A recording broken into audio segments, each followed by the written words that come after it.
ज्यांची जागा घेतली ते आमचे मित्र आहेत, त्यांनी आम्हाला सांगितलंय काय सांगायचंय ते.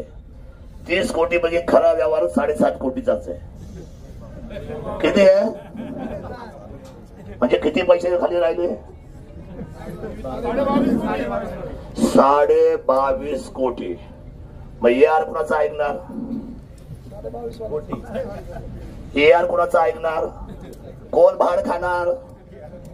हा, त्याच्यानंतर हा पणन संचालक कुणाची भाड खाणार? काळ्यांची खाणार ना, काळ्यांची काळी भाड खाणार. हा, TDR कुणाची भाड खाणार? आणि मी आपल्याला सांगतो, मी तो आमदार आहे, जर संघर्षाची लढाई झाली तर असं शेतकऱ्यांच्या कष्टावरून माझ्या मायबाप जनतेच्या आणि माझ्या असलेल्या महिला भगिनीच्या डोक्यावरून ही आमदारकी 1000 वेळा ओवाळून त्यांच्या अंगावर टाकली जाईल आणि निर्णय केला जाईल. तुम्हाला मी सांगतो.